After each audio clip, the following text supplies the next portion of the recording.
Assalamualaikum warahmatullahi wabarakatuh. Perkenalkan, nama saya Satria Unggul Wicaksana Prakasa, dosen Fakultas Hukum Universitas Muhammadiyah Surabaya. Pada kesempatan kali ini kita akan mendiskusikan terkait dengan hukum anti korupsi internasional dan kita akan membicarakan korupsi, bagaimana upaya pencegahan korupsi di sektor publik. Seperti kita ketahui bahwa sektor yang paling rawan dari praktek tindak pidana korupsi adalah sektor publik. Karena pejabat publik kemudian menjadi pintu awal dari praktek suap, lalu praktek hal-hal yang menyimpang di dalam praktek tindak pidana korupsi itu sendiri. Dan ini juga mendapatkan porsi yang cukup besar di dalam diskursus terkait dengan UNCAC atau United Nations Convention Against Corruption. Nah, pada kesempatan kali ini kita akan mendiskusikan kelanjutan bagaimana upaya pencegahan korupsi di sektor publik, how to prevent measures in public sector corruption. Dan ini tentu menjadi satu diskursus yang penting agar kita mampu mengidentifikasi upaya-upaya pencegahan yang diimajinasikan oleh UNCAC dan bagaimana tanggung jawab dari negara pihak di dalam mewujudkan pencegahan korupsi di sektor publik itu sendiri. Teman-teman, pencegahan korupsi di sektor publik ini tertuang di dalam pasal 7 ayat 1 dari UNCAC atau Konvensi Internasional PBB tentang anti korupsi, di mana setiap negara pihak wajib melakukan tindakan-tindakan yang relevan di dalam membuat kebijakan dan prinsip-prinsip hukum yang kemudian berupaya untuk menguatkan dan bagaimana upaya pencegahan korupsi di sektor publik. Nah, tentu ini tidak satu langkah saja, banyak langkah untuk melakukannya.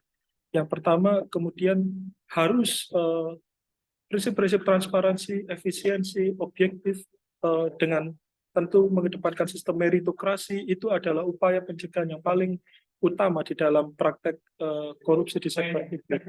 Kita mengetahui bahwa faktor korupsi, kolusi, dan nepotisme berangkat dari upaya tidak mewujudkan prinsip meritokrasi. Di sini ada prinsip mutasi rotasi bagi seluruh pejabat publik yang mengisi jabatan-jabatan publik.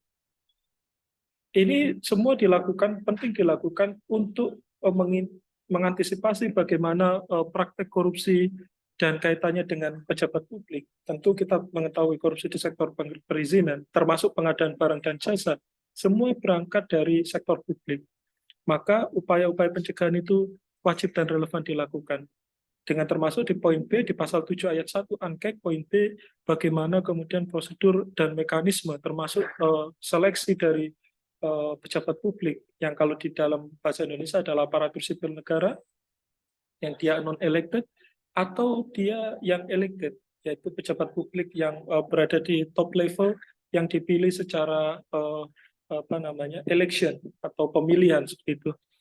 Nah, prinsip-prinsip itu kemudian melihat bagaimana posisi dan kemudian kewenangan dari individu yang mengisi jabatan publik itu.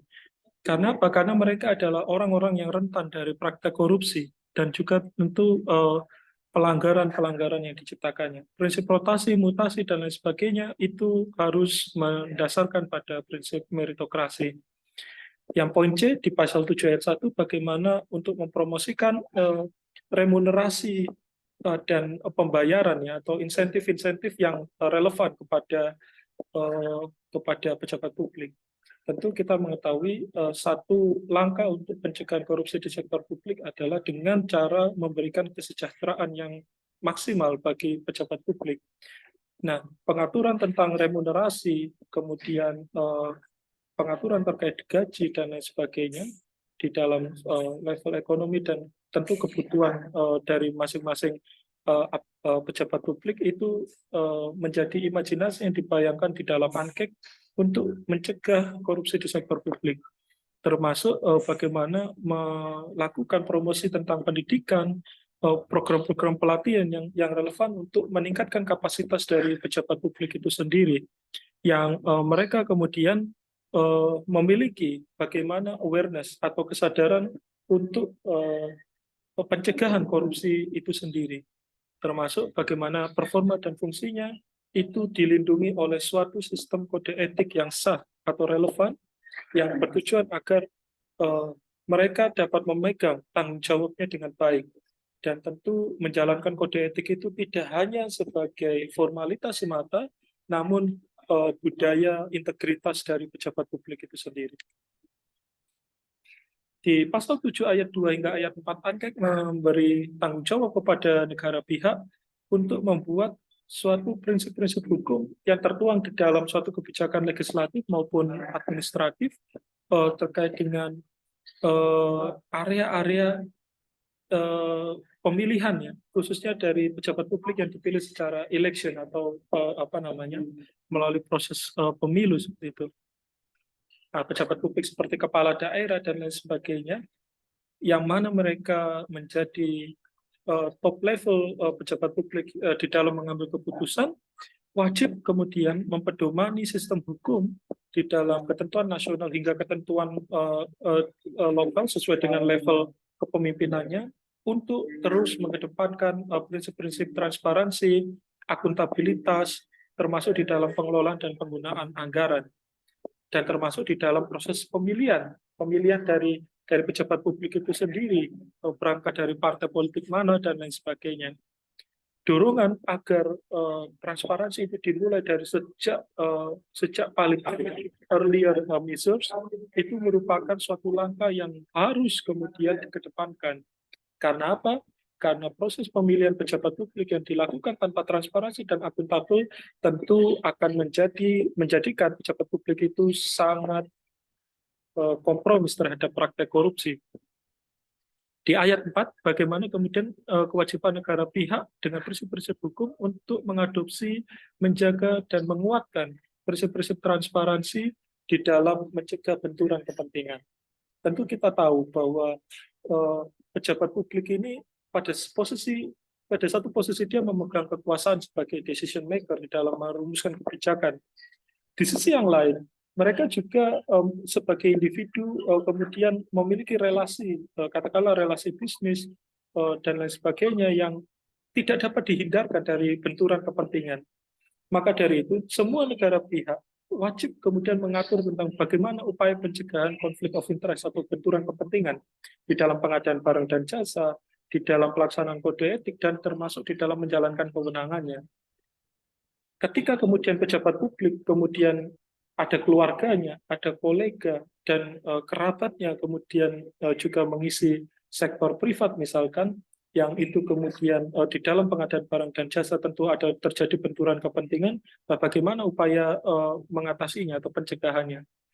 Nah, ini merupakan pintu-pintu yang sangat rentan sangat berisiko dari praktek tindak pidana korupsi yang harus dicegah oleh negara pihak. Inilah yang kemudian diimajinasikan di pasal 7 ayat 4 dari ANKEK. Gitu. Selanjutnya, terkait dengan kode etik. Kode etik ini tertuang di dalam pasal 8 dari ANKEK, di mana negara pihak wajib melawan ya, praktek-praktek pelanggaran kode etik. Pelanggaran kode etik tidak boleh kemudian hanya disimilarkan, dia tidak berarti pelanggaran hukum. Kalau dicari dalam rangka itu tentu ini akan menjadi big hole, jadi celah yang sangat besar di dalam praktek abuse atau penyalahgunaan kekuasaan. Tetapi kalau kode etik dijadikan seperangkat nilai-nilai moral yang kemudian wajib dipatuhi oleh pejabat publik dalam rangka mengantisipasi terjadinya praktek tindak pidana korupsi, nah inilah yang perlu didorong. Prinsip-prinsip integritas, kejujuran, tanggung jawab, itu tidak hanya menjadi lip service di dalam pelayanan publik, tetapi itu betul-betul dijiwai oleh pejabat publik di dalam rangka menjalankan kewenangannya. Di ayat 1, di ayat 2 bagaimana kemudian melalui institusi maupun sistem hukum dan standar-standar untuk melaksanakan kode etik itu sendiri, yang itu berkaitan dengan pelaporan dari fungsi dan kinerja dari pejabat publik itu sendiri. Dan di poin 3, bagaimana kemudian prinsip-prinsip dasar dalam sistem hukum kemudian mengatur, ya, menginisiasi terjadinya suatu kode etik yang setara terhadap pejabat publik. Dan hal ini sejalan dengan resolusi Majelis Umum PBB nomor 51/59 di tahun 1996 tentang kode etik sebagai pejabat publik. Di ayat 4, bagaimana kemudian prinsip-prinsip dasar di dalam sistem hukum itu wajib memfasilitasi pejabat publik untuk melakukan tindakan di dalam rangka pencegahan tindak pidana korupsi dan otoritas yang berwenang. Nah, di sini pentingnya inspektorat-inspektorat yang ada di masing-masing kementerian, lembaga, dan otoritas publik untuk memastikan bahwa tindakan dari pejabat publik yang dilakukannya itu tidak bertentangan dengan kode etik. Karena kembali lagi, pelanggaran kode etik adalah pintu awal dari pelanggaran hukum itu sendiri. Termasuk di poin kelima, bagaimana kemudian otoritas mewajibkan ya terkait dengan pejabat publik untuk mendeklarasikan diri agar dia tidak benturan kepentingan, dan termasuk bagaimana harta yang diberikannya, harta yang diterimanya. Tentu di sini di poin 5 adanya laporan harta kekayaan penyelenggara negara atau LHKPN kalau di dalam konteks Indonesia, itu suka tidak suka, mau tidak mau harus dilakukan untuk mendeklarasikan bahwa harta yang dihasilkan baik dari aset bergerak maupun tidak bergerak, kemudian investasi dan lain sebagainya itu tidak termasuk pemberian ya, gift atau keuntungan yang didapatkannya, konsesi yang didapatkannya itu tidak didapatkan dari praktek korupsi.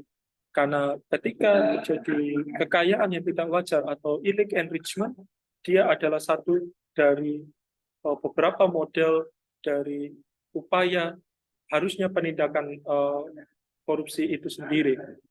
Nah, inilah pentingnya transparansi dan akuntabilitas itu harus disampaikan oleh pejabat publik. Poin ke-6, setiap negara pihak wajib melakukan upaya-upaya mendisiplinkan bagi siapapun pejabat publik yang melakukan pelanggaran etik. Dan ini harus dilakukan imparsial atau tanpa terkecuali, mengingat fungsinya di dalam pelayanan publik itu sendiri. Jadi mengapa kemudian pejabat publik itu diberi beban yang demikian besar, dan tentu dengan kompensasi yang besar karena ada prinsip remunerasi dan honor yang harus disesuaikan dengan standar kehidupan yang baik.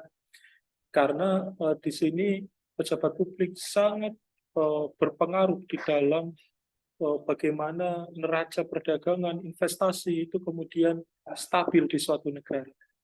Termasuk di dalam konteks pengadaan barang dan jasa. Di pasal 9 ayat 1 ANKEK menyebut bahwa bagaimana upaya pencegahan korupsi di sektor PBJ atau pengadaan barang dan jasa dengan prinsip-prinsip hukum yang relevan dan objektif serta transparan, serta di dalam perekrutan, misalkan dalam konteks pengadaan jasa, itu harus dilakukan secara transparan dan akuntabel. Karena apa? Karena pengadaan barang dan jasa merupakan sektor yang paling rawan dari praktek korupsi. Almostly, hampir sebagian besar negara anggota ANKEK memiliki problem yang sama terkait dengan pengadaan barang dan jasa. Korupsi di sektor pengadaan barang dan jasa. Bagaimana terjadinya markup, bagaimana terjadinya pengadaan fiktif, atau ketidaksesuaian dengan spesifikasi barang dan jasa, itu kemudian menjadi celah dari praktek tindak pidana korupsi. Nah, di sini ada di pasal 9, bagaimana kemudian manajemen of public financial and public procurement atau pengadaan barang dan jasa dan upaya untuk pencegahan di dalam penggunaan APBN atau anggaran negara ini perlu dilakukan. Dengan poin pertama adalah bagaimana di dalam penentuan kontrak, lalu informasi dan mengundang bagi perusahaan atau individu atau subjek hukum yang kemudian melakukan tender, itu harus dilakukan secara transparan dan akuntabel. Termasuk bagi pihak-pihak yang memenangkan tender adalah orang yang atau subjek atau korporasi yang tentu capable di dalam melaksanakan tender pengadaan barang dan jasa itu sendiri. Yang dia kemudian disesuaikan dengan kriteria aturan-aturan terkait dengan pengadaan barang dan jasa, dan tentu publikasinya di halayak. Jadi masyarakat dalam hal ini diharapkan mengetahui terkait dengan konteks pengadaan dan barang dan jasa itu sendiri. Termasuk di poin C, bagaimana kemudian upaya-upaya untuk pengadaan barang dan jasa di dalam penentuan keputusannya, dia harus melalui proses verifikasi, koreksi, dan tentu merujuk pada ketentuan dan aturan yang telah dilakukan di dalam PBJ atau pengadaan barang dan jasa itu sendiri. Termasuk di poin D, bagaimana kemudian memastikan bahwa sistem hukum dan perangkat-perangkatnya itu telah melakukan upaya pencegahan korupsi di sektor pengadaan barang dan jasa, termasuk bagaimana tanggung jawab di dalam pengadaan barang dan jasa itu sendiri, dia sudah melalui prosedur yang berlaku dan tentu melalui pelatihan-pelatihan yang relevan. Dan inilah upaya untuk pencegahan korupsi di sektor pengadaan barang dan jasa. Termasuk di ayat 2, bagaimana negara pihak itu harus merefer kepada prinsip-prinsip hukum yang relevan di dalam pengelolaan public finance, atau di dalam bahasa di dalam istilah Indonesia kita sebut sebagai APBN seperti itu. Kita mengetahui bahwa pengadaan barang dan jasa mendapatkan porsi yang besar di segala sektor, di kementerian lembaga, di masing-masing negara. Dan barang tentu bahwa upaya manajemen of public finance itu tentu dilakukan transparan dan akuntabel. Di sini fungsi dari lembaga-lembaga pengawas seperti katakanlah kalau di Indonesia ada Badan Pemeriksa Keuangan, BPK atau BPKP sebagai public auditor untuk melakukan prosedur dan mekanisme untuk kontrol bagaimana kemudian pelaporan dari permintaan dan penawaran, termasuk keuntungan dan kerugian yang dihasilkan dari pengadaan barang dan jasa itu sendiri. Nah, kalau kerugian tentu ini akan menjadi pintu awal dari tindak pidana korupsi, karena rumusan dari tindak pidana korupsi, kalau kita merujuk misalkan dalam konteks hukum Indonesia, adalah bagaimana mengidentifikasi kerugian negara yang terjadi secara langsung seperti itu. Nah, kemudian sistem yang akuntabel dengan standar audit yang relevan, gitu ya, terkait dengan ketentuan auditor publik. Nah, itu fungsinya auditor publik dalam hal ini, misalkan kalau di Indonesia ada BPK, BPKP, untuk menjalankan kewenangannya secara proporsional agar mereka dapat menentukan sistem yang efektif dan efisien untuk mencegah korupsi di APBN, yang itu menjadi anggaran yang kemudian dialokasikan di dalam pengadaan barang dan jasa, dan tentu dengan mekanisme kepatuhan atas segala pelanggaran yang terjadi di dalam korupsi di sektor pengadaan barang dan jasa itu sendiri. Di ayat ketiga, di mana negara pihak diwajibkan untuk melakukan langkah-langkah relevan di dalam prinsip hukum nasional untuk melakukan integritas dan akuntabilitas di dalam pelaporan, baik di catatan tahunan maupun deklarasi di dalam financial statement, laporan penggunaan atau pertanggungjawaban APBN maupun APBN perubahan misalkan, dan dokumen-dokumen lain yang dapat diakses oleh publik. Termasuk nanti publik akan menjadi kontrol atau watchdog di dalam upaya meminimalisir terjadinya abuse atau penyalahgunaan anggaran negara untuk kepentingan pribadi, atau kita masukkan kategori tindak pidana korupsi seperti itu. Nah, inilah kemudian pentingnya public reporting, ya. Di pasal 10 ANKEK dengan prinsip akuntabilitas dan sistem hukum nasional, bagaimana upaya-upaya transparansi di dalam penentuan keputusan dan lain sebagainya itu harus dilakukan melalui corong public reporting. Nah, ketika kementerian lembaga tidak membuka pelaporannya, ini tentu menjadi pelanggaran keterbukaan informasi publik. Nah, ini pentingnya regulasi di dalam keterbukaan informasi publik agar apa? Agar publik kemudian menjadi kontrol di dalam pelaksanaan pengadaan barang dan jasa itu sendiri. Tapi perlu dilihat di pasal 10 ANKEK di ayat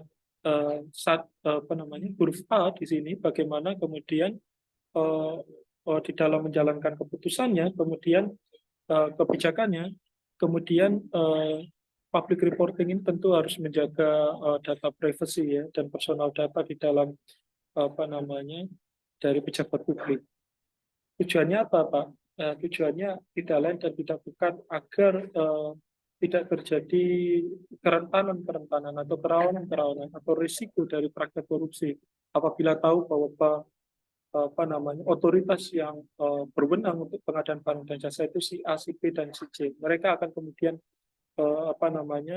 mengintervensi.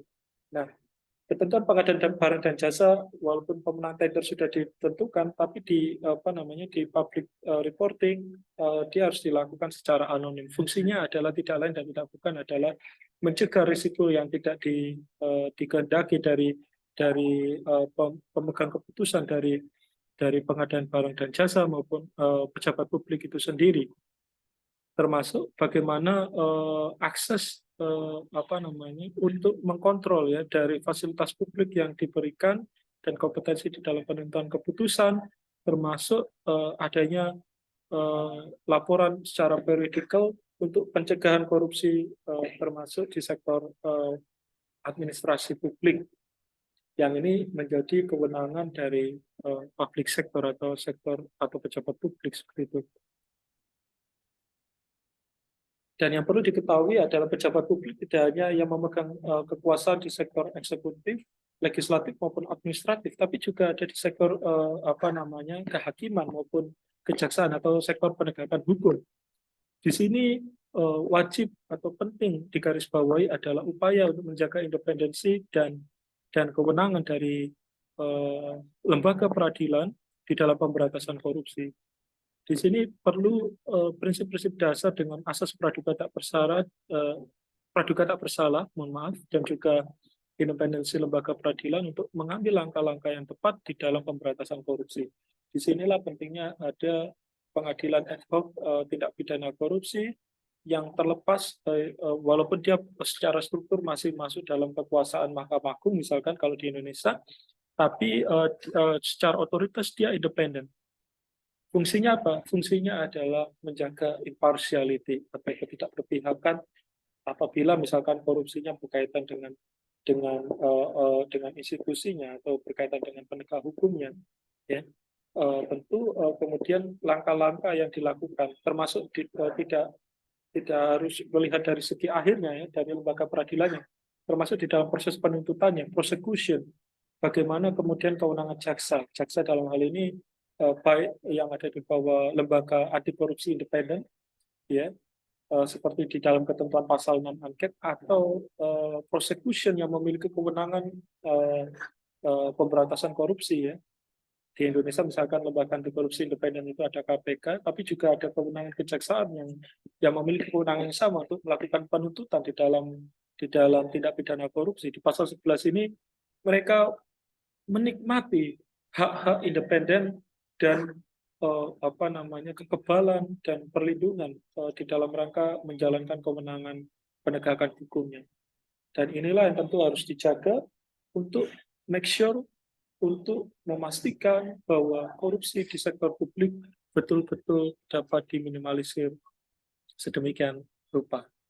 Dan itulah yang menjadi dasar atau diskursus bagaimana upaya pencegahan korupsi di sektor publik, mulai dari sektor publiknya itu sendiri seperti apa tanggung jawabnya, bagaimana kemudian kewenangan di dalam pengadaan barang dan jasa, pelaporan di dalam public report maupun bagaimana manajemen public finance, dan terakhir di sektor peradilan yang tujuannya tidak lain dan tidak bukan, satu, untuk menghindari abuse of power atau penyalahgunaan kekuasaan, yang kedua, how to reduce the risk of corruption, bagaimana upaya pencegahan korupsi di sektor publik, dan tentu ini akan berdampak luas pada meningkatnya kepercayaan publik dan juga sektor lain termasuk sektor ekonomi, agar investasi dan perdagangan itu kembali sehat dan tentu masyarakat kembali sejahtera. Itu adalah tujuan besar dari upaya pencegahan korupsi di sektor publik. Demikian yang bisa saya sampaikan. Terima kasih. Kurang lebihnya saya mohon maaf.